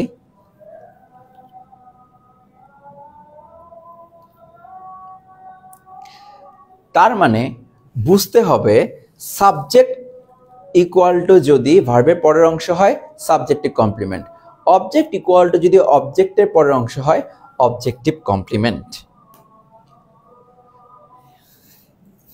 জিনিসটা কি বুঝতে পারছেন?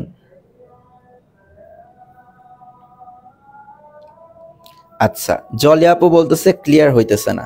ওকে, জলি আপুকে আরেকটু সহজ করে দেই। চলেন, এই যে জলি আপুর মতো যাদের মনে হয় যে না এত ফ্যাক্ট মাথায় ঢুকতেছে না, এত প্যাচ মাথায় ঢুকতেছে না, চলেন আপনাদের প্যাচটাকে আমি একটু সুন্দর করে দূর করে দেই। বিশেষ করে সাবজেক্টিভ কমপ্লিমেন্টের প্যাচটাকে মনে করেন দূর করে দিচ্ছি। ওকে, সাবজেক্টিভ কমপ্লিমেন্টের প্যাচটাকে চলেন একটু দূর করি। আমি 3টা সেন্টেন্স লিখছিলাম, তাই না? একটা হচ্ছে আই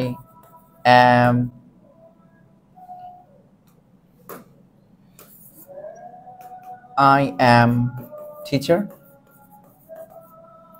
তারপরে হচ্ছে I am a teacher দিয়ে এখানে I am a teacher, তারপরে হচ্ছে ফারজানা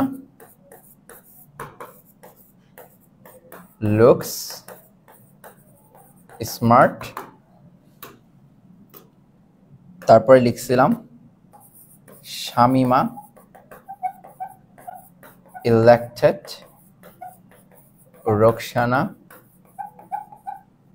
ক্যাপ্টেন। ওকে, জলি আপু বোঝেন, আরেকটু সহজ করে দিই। কিভাবে বুঝবেন সাবজেক্টিভ কমপ্লিমেন্ট আছে কিনা? এখন সাবজেক্টিভ কমপ্লিমেন্ট আছে কিনা বুঝবে এইভাবে যে মাঝখানে যে ভার্বটা থাকবে এই ভার্বগুলোকে একটু আইডেন্টিফাই করবেন। সাবজেক্টিভ কমপ্লিমেন্ট চেনার উপায় হচ্ছে, আরেকটা উদাহরণ দিই এখানে, আই এম না দিই, দাঁড়ান,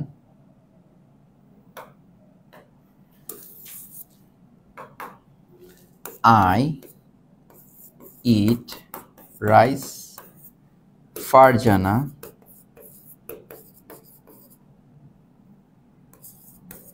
eats rice। বাক্যগুলো বোঝেন, মাঝখানে ভার্বগুলোকে আমি মাথায় রাখতে বলছি, সো মাঝখানে ভার্বটাকে মাথায় রাখেন, ঠিক আছে? এইবার পুরো কথাটা বোঝেন। বাক্যে সাবজেক্টিভ কমপ্লিমেন্ট আছে কিনা কিভাবে বুঝবেন? বাক্যের যে মেইন ভার্বটা থাকবে বা প্রিন্সিপাল যে ভার্বটা থাকবে সেটাকে টপস করে উঠায় ফেলবেন।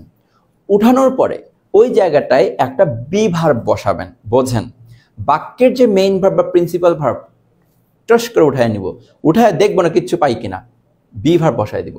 ধরেন ইট, উঠায় ফেললাম, ইটকে একদম উঠায় ফেলবো, ইটকে উঠাবো, ইটকে উঠায় ফেলবো। উঠানোর পর আমি বি ভার্ব বসাবো। আয়ের সাথে কোন বি ভার্ব যায়? এম যায়। ফারজানার সাথে কোন বি ভার্ব যায়? ইজ যায়। আচ্ছা, এবার এখানে তো এম আছে, উঠানো দরকার নাই, ঠিক আছে? নিচেরটা থেকে আমি উঠাবো, লুকস, এটাকে উঠাবো। উঠানোর পর ফারজানার সাথে কি যায়? ইজ যায়।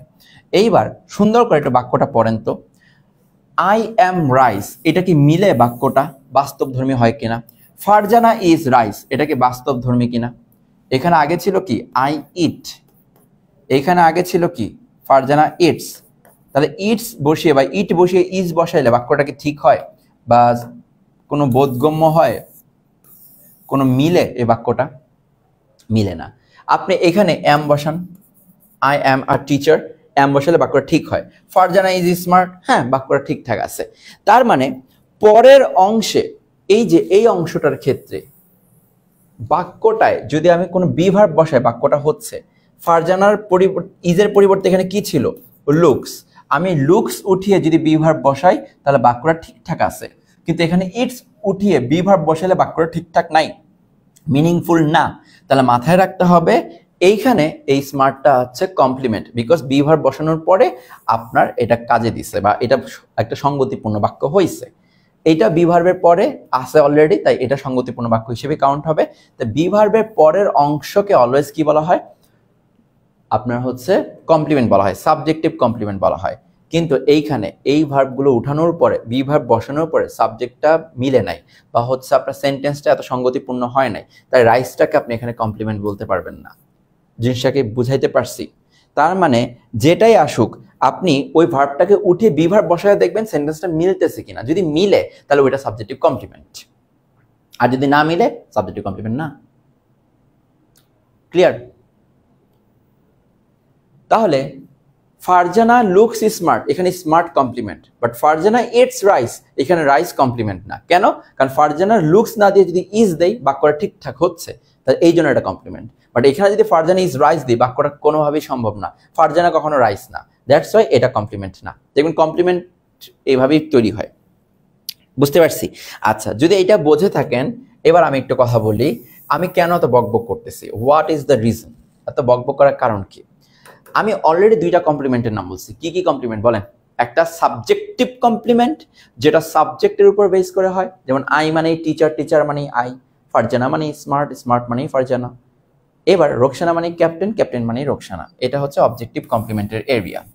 এখন এটার বকবক করার কারণ কি? আমি কি অযথা বকবক করবো আজকে ভার্বের ক্লাসে? মেবি নট, প্রত্যেকটার সাথে ভার্বের একটা কানেকশন আছে, এই জন্য আমি আপনাকে পুরো বেসিক থেকে পড়াচ্ছি। চলেন, 1 নাম্বার আর 2 নাম্বার বাক্যে যে কি বলে সাবজেক্টিভ কমপ্লিমেন্ট আছে এটা তো আমরা সবাই মানি, আর 3 নাম্বার বাক্যে যে অবজেক্টিভ কমপ্লিমেন্ট আছে এটাকে আমরা সবাই মানি কিনা? 1-2 এ সাবজেক্টিভ কমপ্লিমেন্ট আছে, 3 নাম্বারে অবজেক্টিভ কমপ্লিমেন্ট আছে, মানি কিনা আমরা?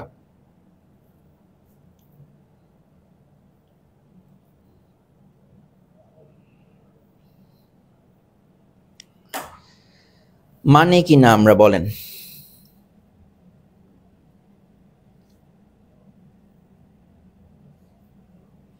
ইয়েস, আমরা 1-2 কে বলতে পারি সাবজেক্টিভ কমপ্লিমেন্ট আছে, তারপরে পরেরটাকে বলতে পারি অবজেক্টিভ কমপ্লিমেন্ট আছে। এইবার মনে রাখবেন যেই সকল ভার্বের সাবজেক্টিভ কমপ্লিমেন্ট আছে বা যেই সকল সেন্টেন্সে সাবজেক্টিভ কমপ্লিমেন্ট আছে সেই সকল সেন্টেন্সকে যে ভার্ব থাকে সেই সকল সেন্টেন্সের যে মেইন ভার্ব এম আছে, ইজ আছে, এখানে ছিল কি লুকস, এই লুকসটাকে বা এই এমটাকে আমরা তখন বলি লিঙ্কিং ভার্ব। লিঙ্কিং ভার্ব কখনো নাম শুনছেন? কখনো লিঙ্কিং ভার্ব নাম শুনছেন? শোনার কথা, বাট মেবি তার কনসেপ্টটা ক্লিয়ার ছিল না, যেটা আজকে ক্লিয়ার হইলেন। তা লিঙ্কিং ভার্ব থাকতে গেলে কি হইতে হবে? ওই বাক্যে সাবজেক্টিভ কমপ্লিমেন্ট থাকতে হবে। আপনি কি জিনিসটা বুঝতে পারছেন? এটা কি ভুল হবে আর কখনো? আর কখনো মাথায় থেকে যাবে? যাবে না। তার মানে সাবজেক্টিভ কমপ্লিমেন্ট যদি আমার কোনো বাক্যে থাকে সেই বাক্যের ভার্বটাকে আমরা একটা লিঙ্কিং ভার্ব বলতে পারি। মনে থাকবে এটা? তাহলে লিঙ্কিং ভার্ব কি? তাহলে লিঙ্কিং ভার্বের অবশ্যই একটা সাবজেক্টিভ কমপ্লিমেন্ট থাকে।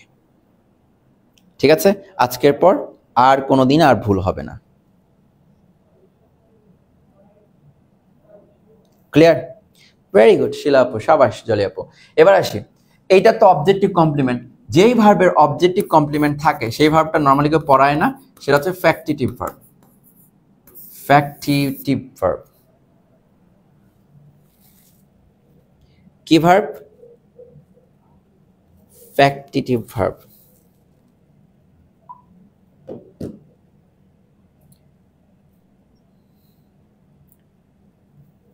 আশা করি সবাই বুঝতে পারতেছেন।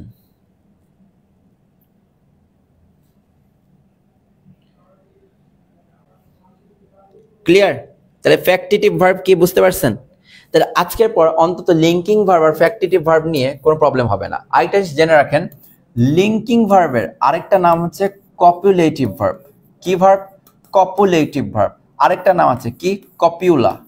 কি নাম? কপিউলা। এত কঠিন কোশ্চেন করবে না, বাট যেহেতু আমি বললাম আপনারা শিখতেছেন এমনভাবে বা আমি শেখাচ্ছি এমনভাবে যাতে করে টিচার হইতে পারেন, কোনো গ্যাপ যেন না থাকে নলেজে।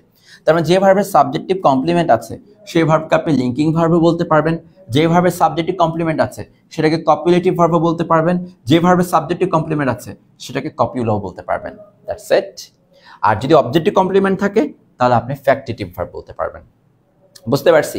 এখন অনেকের প্রশ্ন থাকতে পারে, দেখেন এইটাকেও তো কাকে কি দ্বারা প্রশ্ন করলে আমি পাচ্ছি। হ্যাঁ, এটাকে কাকে কি দ্বারা প্রশ্ন করলে পাচ্ছেন, বাট অপশনে দেখবেন অবজেক্ট দেওয়া আছে কিনা। যদি অবজেক্ট দেওয়া থাকে তাহলে অবজেক্টকে দাগাবেন, আর যদি সাবজেক্টিভ কমপ্লিমেন্ট অবজেক্টিভ কমপ্লিমেন্ট দিয়ে দেয় তাহলে সেটাকে দাগাবেন। বুঝতে পারছি? কোনটা অপশনে আছে সেটা দিকে চেক করবেন। নর্মালি কমপ্লিমেন্ট আর অবজেক্ট দুইটা একসাথে অপশনে থাকে না। যদি অপশনে দিয়ে দেয় কমপ্লিমেন্টের নামও অবজেক্টের নামও, তখন আপনারা কমপ্লিমেন্টকে চুজ করবেন। এটা আরো বেশি স্পেসিফিক হবে। জিনিসটাকে বুঝতে পারছি? এই অবজেক্টগুলোই কমপ্লিমেন্ট হয় যখন সাবজেক্টের সাথে মিলে যায়, মানে টু বি ভার্ব মাঝখানে এই বি ভার্ব দিলে যদি সেন্টেন্সগুলো হয়ে যায় তখনই দেখবেন এগুলো কমপ্লিমেন্ট হয়ে যাচ্ছে। ক্লিয়ার? এগুলো কিন্তু খুবই ডিপ লেভেলের কনসেপ্ট, মাথায় নিতে হবে। তাহলে দেখবেন পুরো ভার্বের কনসেপ্ট আপনার কাছে ক্লিয়ার আজকের পর। এত কিছু ভার্বের নাম আর জীবনও কোনোদিন কঠিন মনে হবে না। আমি তো ধরে নিতে পারি এগুলো মোটামুটি আপনারা ধরে ফেলছেন, বুঝে গেছেন। ক্লিয়ার?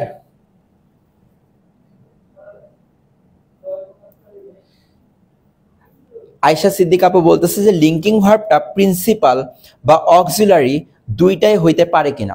আয়শা সিদ্দিক আপুকে একটু ক্লিয়ার করে দিই। দেখেন আমি বললাম আপু যে আই অ্যাম আ টিচার, দেখেন এখানে আমি বলছি বি ভার্ব বসানোর পর বাক্যটা হয় কিনা। I am a teacher be verb বসানোর পর দেখেন বাক্যে কি আর কোনো ভার্ব আপনি পাচ্ছেন? না, আপনি আর কোনো ভার্বই পাচ্ছেন না। বাক্যে যখন কোনো ভার্ব থাকে না, শুধুমাত্র একটা অক্সিলারি ভার্ব থাকে, তখন সেই অক্সিলারি ভার্বটাকে মেইন ভার্ব বলা হয়ে থাকে।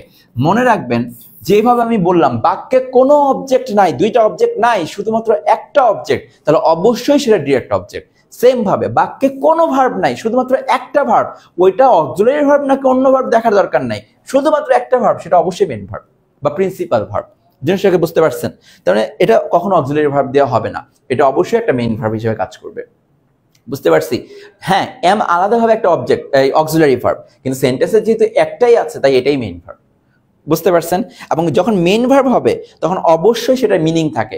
মনে রাখবেন এম যে অক্সিলারি ভার্ব হিসেবে কাজ করতেছে, যেমন এম গোয়িং, এইখানে গোয়িং এর মিনিং আছে, বাট এম এর কিন্তু কোনো মিনিং নাই, এটা শুধুমাত্র আইএনজি যোগ করতে হেল্প করছে, এই জন্য হেল্পিং ভার্ব বলা হয়ে থাকে। বাট যখন আপনি এখানে আই এম আ টিচার বলতেছেন, আর কোনো ভার্ব নাই, এটা মেইন ভার্ব হিসেবে কাজ করতেছে, অবশ্যই এটার অর্থ আছে, অবশ্যই এটা কি আছে? অর্থ আছে। বাক্যে মেইন ভার্বের অর্থ থাকে, মিনিং থাকে, কিন্তু অক্সিলারি ভার্বের কোনো মিনিং থাকে না। অক্সিলারি ভার্ব হেল্প করতে আসে, অ্যাম গোয়িং এ অ্যামটা হেল্প করতে আসছে, নো মিনিং। বাট এখানে তো এটা মেইন ভার্ব, এটা একটা মিনিং আছে, এবং মিনিংটাই হচ্ছে হওয়া, পরিচয় প্রকাশ পায়। আই অ্যাম এ টিচার, আমি হই একজন শিক্ষক। হইটাকে আমরা মুখে বলি না, এটা ধরে নেই, আমি হই একজন শিক্ষক। জিনিসটাকে বুঝতে পারছেন? ঠিক আছে। এবার নিচে প্রশ্ন কিভাবে আসে? প্রশ্ন বলে যে এখানে টিচারটা কি? টিচার কি আপনার সাবজেক্টের পজিশনে বসছে? টিচারটা কি এক্সটেনশন, নাকি টিচারটা সাবজেক্টিভ কমপ্লিমেন্ট, নাকি অবজেক্টিভ কমপ্লিমেন্ট? তখন ভালো করে বুঝতে পারবেন এটা সাবজেক্টিভ কমপ্লিমেন্ট। জিনিসটাকে বুঝতে পারছি? হ্যাঁ, অ্যাম হচ্ছে লিঙ্কিং ভার্ব। যখন অ্যাম বসাচ্ছেন অ্যাম হচ্ছে লিঙ্কিং ভার্ব। বাট যদি আমি বলি আই লুক স্মার্ট, তখন মনে মনে লুকের পরিবর্তে অ্যাম বসাবেন। মনে মনে মনে মনে অ্যাম বসায় দেখবেন হয় কিনা, আই এম স্মার্ট, হ্যাঁ হচ্ছে, তাহলে লুকটা এখানে হচ্ছে আমার লিঙ্কিং ভার্ব। বুঝতে পারছি? যেটা দিয়ে দিবে সেটা লিঙ্কিং ভার্ব কিনা মনে মনে বি ভার্ব নিয়ে বসাবেন, আর যদি সেটা বি ভার্বই দিয়ে দেয় বাক্যে তাহলে ওই বি ভার্বটাই লিঙ্কিং ভার্ব। জিনিসটাকে বুঝতে পারছি? ওকে, ঠিক আছে, ডান। তাহলে মোটামুটি আমি আপনাকে এই ভার্বের ঝামেলা থেকে দূর করতে পারছি। এবার লাস্ট একটা টাচ দিয়ে দেই অন্যান্য জিনিসগুলো নিয়ে। আমি এই জিনিসটা নিয়ে একটু টাচ দিতে পছন্দ করবো, সেটা হচ্ছে ফাইনাইট ভার্ব নিয়ে। আমি অলরেডি বলছি ফাইনাইট ভার্বের সাথে কিসের সম্পর্ক? টেন্স চেনার সম্পর্ক, তাই না? টেন্স চেনা যায়, গুড। নন ফাইনাইট ভার্বে টেন্স চেনা যায় না। there is no chance যে আপনি নন ফাইনাইট ভার্ব দেখবেন আর সেখানে টেন্স চিনে ফেলবেন। ভার্ব দেখে টেন্স চিনতে পারতেছেন না, চোখ বন্ধ করে সেটাতে কি দিয়ে দেন, নন ফাইনাইট ভার্ব দিয়ে দেন, এবং এই জায়গা থেকে কোশ্চেন আসে, কেন জানি এখান থেকে কোশ্চেনের অ্যান্সার ভুল হয়। বাট যখন আপনি দেখালাম ধ্রুব ক্লাস করতেছেন আর ভুল হচ্ছে, নো চান্স। সো স্যাট একাডেমি থেকে আজকে এইটুকু কনফার্ম হয়ে যান যে আপনার এই দুটোতে কোনো ভুল হবে না। মনে করেন আমি একটু আগে বললাম গোয়িং, গোয়িং দেখে আপনি বলেন কোনো ভার্ব চিনতে পারেন কিনা, কোন টেন্স চিনতে পারেন কিনা, না একটু আগেই দিছিলাম চিনতে পারেন নাই, তাহলে এটা একটা নন ফাইনাইট ভার্ব। আচ্ছা, এবার আমি প্রশ্ন করলাম টু গো, টু গো দেখে আমাকে বলেন এটা দেখে টেন্স চিনতে পারেন কিনা। টু গো, টু গো, গো দেখে তো প্রেজেন্ট মনে হচ্ছে, প্রেজেন্ট মনে হচ্ছে, পাস্টে গিয়েও তো টু এর পরে গো হবে, ফিউচারে গেলেও তো টু এর পরে গো হচ্ছে, টু গো, টু এর পরে সবসময় গো হয়, বেস ফর্ম হয়, তাহলে তো এটা দেখে বুঝতে পারবো না যে প্রেজেন্টের আছে নাকি পাস্টে নাকি ফিউচারে, টু গোটাও হয়ে যাবে নন ফাইনাইট ভার্ব। এবার আমি আরেকটা দিলাম গন, গন দিলাম, তাহলে গনটা কি দেখেন, গন দিলে প্রেজেন্ট পারফেক্টে হ্যাভ গন, পাস্ট পারফেক্টে হ্যাড গন, ফিউচার পারফেক্টে উইল হ্যাভ গন, সবগুলোর মধ্যে তো গন আসার চান্স আছে, তাহলে প্রেজেন্ট পাস্ট নাকি ফিউচার বুঝতে পারতেছি না, তাহলে এই গনটাও হয়ে যাবে কি নন ফাইনাইট ভার্ব। তাহলে বলা যায় ভার্ব প্লাস আইএনজি, তারপর হচ্ছে আপনার টু প্লাস ভার্বের বেস ফর্ম, অথবা বলা যায় ভার্বের 3 নাম্বার ফর্ম আরেকটা আছে হ্যাভিং গন, হ্যাভিং গন, এটাও দেখবেন বোঝার কোনো চান্স নাই। তো এই হ্যাভিং প্লাস V3 এই জিনিসগুলো দিয়ে আমি কখনোই কি করতে পারতেছি না, টেন্সটাকে চিনতে পারতেছি না, তাহলে এই সবগুলোকে আমি নন ফাইনাইট ভার্ব বলতে পারি, নন ফাইনাইট ভার্ব বলতে পারি। এবার আপনারা সুন্দর মতো করে দেন তো, I am writing an essay, I am writing an essay. আমার চ্যাম্পিয়ন লার্নার্সরা আমাকে একটু বলেন এইখানে এমটা কি, ফাইনাইট নাকি নন ফাইনাইট? বলেন এমটা কি ফাইনাইট নাকি নন ফাইনাইট? বলেন।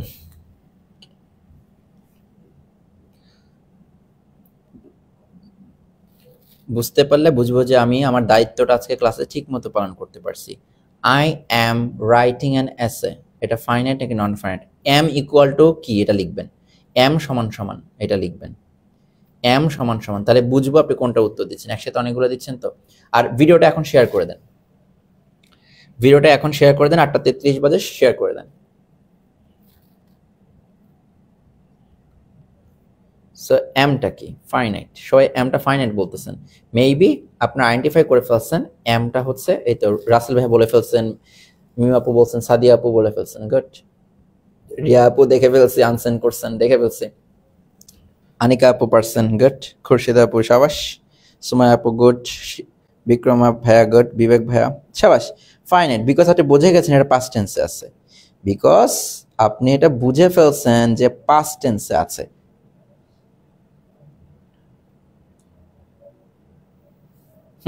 এমটা হচ্ছে ফাইনাইট বিকজ এটা দেখে বোঝা যাচ্ছে এটা প্রেজেন্ট টেন্সে আছে, এম কিন্তু প্রেজেন্ট টেন্স, অক্সিলারি ভার্ব দেখে আপনি বুঝে গেছেন এটা কিসে আছে, প্রেজেন্ট টেন্সে আছে, এবং সেটা হচ্ছে ফাইনাইট ভার্ব।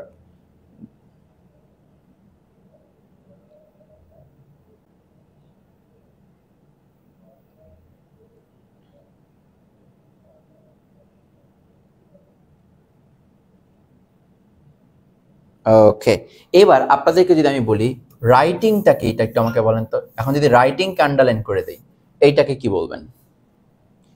রাইটিংকে আন্ডারলাইন করলে কি বলবেন?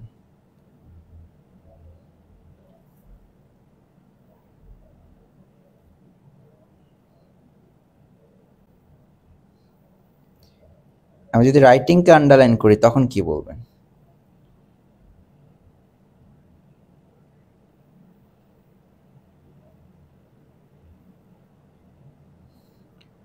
ইয়েস, রাসেল ভাই সবার আগে উত্তর দিচ্ছেন, রাইটিং নন ফাইনাইট, বিকজ শুধুমাত্র রাইটিং দেখে আমি কখনো অ্যান্সার করতে পারবো না যে এইটা কোন টেন্সে আছে।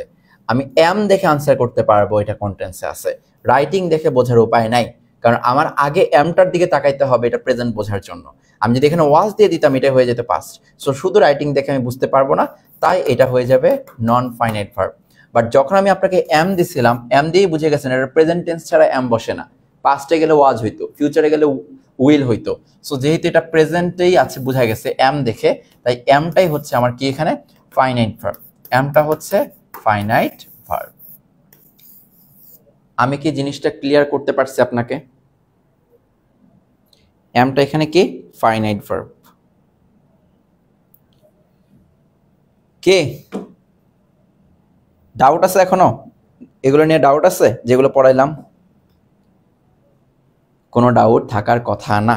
সো এবার আমি আপনাকে প্রশ্ন করি, এবার লাস্ট আপনারা জাস্ট উত্তর দেন, আমি বুঝবো কতটুকু আপনাদের ক্লিয়ার হয়েছে সেইটা জানা যায় কিনা।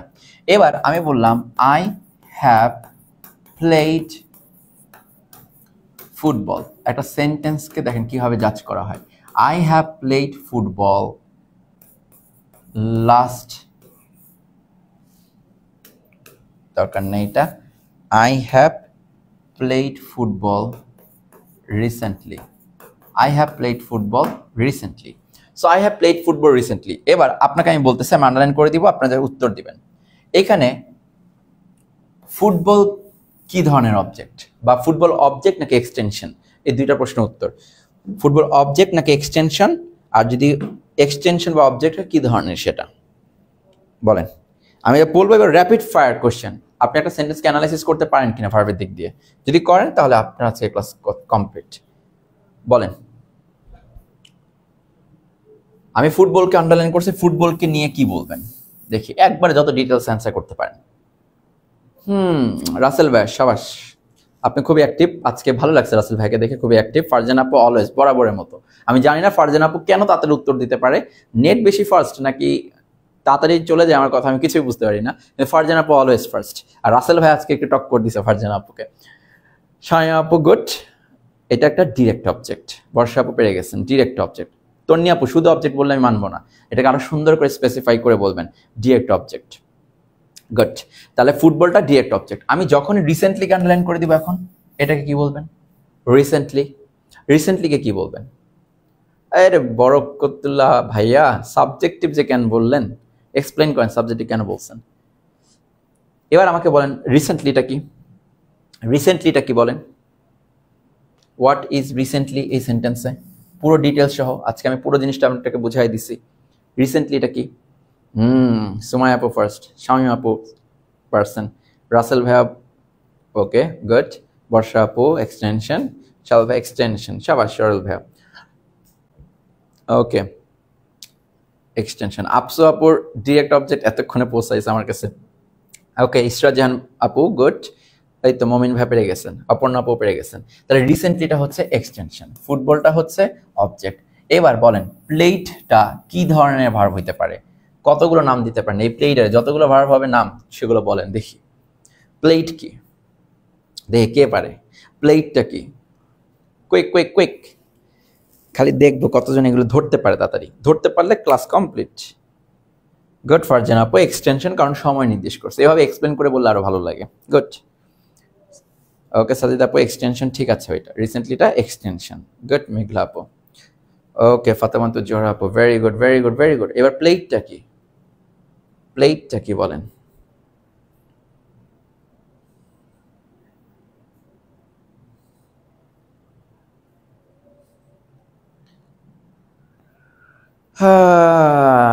Good good good good good. Normie আপু বলছে নন ফাইনাইট ভার্ব, শারমিন আপু বলছে নন ফাইনাইট ভার্ব, বর্ষা আপু বলছে নন ফাইনাইট ভার্ব, রাসেল ভাইয়া বলছে নন finite verb. Good good good good. দেখি কাটটা কাটটা নিব কাটটা নিব কাটটা নিব।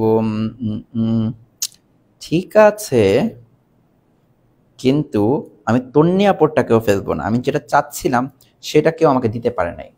প্লেটটার ক্ষেত্রে আমি শুনতে চাচ্ছিলাম এটা নন ফাইনাইট কিভাবে বললেন, বিকজ এটা দেখে টেন্স চিনতে পারতেছেন না। কিন্তু এটাও বলতে হবে এটা একটা ট্রানজিটিভ ভার্ব। যদি আমি বলি প্লেটটা একটা ট্রানজিটিভ ভার্ব, কেন transitive verb? Because it has an object. জিনিসটাকে বুঝতে পারছেন, ক্লিয়ার করতে পারছি ব্যাপারটা। আপনি একটা ভার্বে একটা নাম কেন দিতেছেন যেখানে দুইটা নাম দেওয়ার পসিবিলিটি আছে? প্লেটটাকে আপনি মেইন ভার্ব বলতে পারবেন, প্রিন্সিপাল ভার্ব বলতে পারবেন, পারবেন না? কারণ প্রিন্সিপাল ভার্বের ক্যাটাগরিতে এটা, প্রিন্সিপাল ভার্বের ক্যাটাগরির মধ্যেই তো এগুলো পড়তেছে। তাহলে প্লেটা non finite verb, main verb, transitive verb. Okay, আচ্ছা এবার হ্যাভটাকে কি বলবেন? হ্যাভটাকে কি বলবেন? কুইক কুইক কুইক, হ্যাভটাকে কি বলবেন আপনারা? হ্যাভকে কি বলবেন?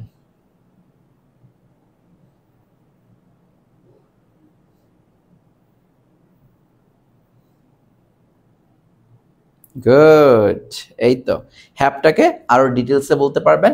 এটা একটা অক্সিলারি ভার্ব, আর হ্যাভ দেখে প্রেজেন্ট পাস্ট ফিউচার চিনতে পারতেছি, এটা একটা ফাইনাইট ভার্বের মধ্যেও পড়ে। তাহলে ফাইনাইট ভার্বের যে আরেকটা ক্যাটাগরির কথা আমি বলছিলাম অক্সিলারি ভার্ব, কিভাবে হয়েছে বুঝতে পারছেন? তাহলে কি মোটামুটি ক্লাসটা ক্লিয়ার। এবার ভার্বের কাজটা কে করছে? সেই সাবজেক্ট আই। তাহলে আইটাকে কি বলতেছি? সাবজেক্ট বলতে পারতেছি। এখন আমাকে বলেন একটা সেন্টেন্স নিয়ে আপনার কোনো মাথা ব্যথা থাকবে কিনা আজকের পরে? আপনি ভার্বটাকে অ্যানালাইসিস করতে পারবেন কিনা? ক্লাসটা কি ক্লিয়ার হয়েছে সবার? ভার্বটা নিয়ে মোটামুটি যে নলেজগুলো দিতে পারছি, বা সম্পর্কে আরো টুকিটাকি নলেজ কিছু থাকতে পারে, সেগুলো সামনে চলে আসবে অটোমেটিক্যালি। বাট মোটামুটি একটা ক্লিয়ার কনসেপ্ট পাইছেন কিনা? আপনি কিন্তু একটা জিনিসের 3-4টা নাম বলতে পারতেছেন, বিকজ আপনি দেখতেই পারতেছেন প্রমাণগুলা। সো প্রত্যেকটাকে অ্যানালাইসিস করতে পারতেছেন, জিনিসগুলোকে রিয়েলাইজ করতে পারতেছেন, প্রত্যেকটা সেন্টেন্সের প্রত্যেকটা পার্টকে চেনাই তো আপনার কাজ, রাইট? সো আশা করতেছি আজকে ক্লাসে মোটামুটি এই ভার্ব নিয়ে যে কনসেপ্টগুলো ধোঁয়াশা ছিল সেগুলো ক্লিয়ার করতে পারছেন, বুঝতে পারছি। বিভিন্ন ধরনের ভার্বগুলো জানতে পারছি, কোনটা কিরকম জানতে পারছি। আরো ভার্ব নিয়ে কিছু আলোচনা আছে, সেটা আমি নেক্সট ক্লাসে বা অন্য একটা ক্লাসে অন্য একটা টপিকের সাথে হয়তো অ্যাড করে করাতে পারি।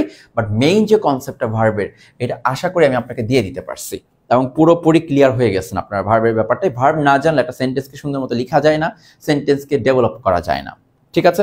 সো আশা করছি ভার্বকে চিনে এখন সেন্টেন্স ডেভেলপ করতে পারবেন। কোনো জায়গায় আন্ডারলাইন করে দিলে আপনার আজ থেকে কোনোদিন প্রবলেম হবে না ওই এমসিকিউটা অ্যান্সার করতে, এবং 100% মার্কস আপনি ভার্ব থেকে নিয়ে আসতে পারবেন। আপনি বুঝবেন যে এটা নন ফাইনাইট নাকি ফাইনাইট, আপনি এটাও বুঝবেন নন ফাইনাইট নাকি না ফাইনাইট, এটা কি ট্রানজিটিভ কিনা ইনট্রানজিটিভ কিনা বুঝতে পারবেন। আপনি আজকের পর থেকে সেটা পারবেন, সেটা আমি বিশ্বাস করি, যদি ক্লাসটাকে মনোযোগ দিয়ে করে থাকেন। বুঝতে পারছি। So thank you so much, সবাইকে অসংখ্য ধন্যবাদ যে এত লম্বা সময় ধরে আমাদের সাথে আছেন, আর যারা শেয়ার করেছেন তাদের জন্য অনেক ধন্যবাদ। সো জাস্ট স্যাট একাডেমির এই ক্লাসগুলো নিয়মিত করবেন এবং প্রত্যেকদিন ক্লাস চলবে। সো এই ক্লাসগুলো করার ফলে দেখবেন যে আপনার বেসমেন্ট একদম ক্লিয়ার হয়ে গেছে, আর কোশ্চেন প্রচুর আছে এই ওয়েবসাইটে। আপনি খালি ঢুকবেন, সবগুলো ফিচারে ঢুকে জাস্ট দেখবেন আপনি কিভাবে সেখান থেকে হেল্প পাচ্ছেন। ওকে, সো মডাল পজিটিভ এগুলো অন্য একটা টপিকের সাথে পড়াবো, ঠিক আছে? আমাদের আলাদা টপিক থাকবে এটার। ওকে, তো থ্যাংক ইউ সো মাচ, সবাই ভালো থাকেন, সুস্থ থাকেন। আজকে তাহলে এখানেই কমপ্লিট করে দিচ্ছি। আশা করছি আপনার কোনো প্রশ্ন নাই, সবই ক্লিয়ার বলতেছেন, তো থ্যাংক ইউ। আর যারা যারা অ্যাক্টিভ ছিলেন তাদেরকে অনেক ধন্যবাদ। আর সীমা আপু আজকে ফার্স্ট ছিলেন, এটা রেগুলার কন্টিনিউ করার চেষ্টা করবেন, ঠিক আছে? ওকে, থ্যাংক ইউ, সবাই ভালো থাকেন। আসসালামু আলাইকুম।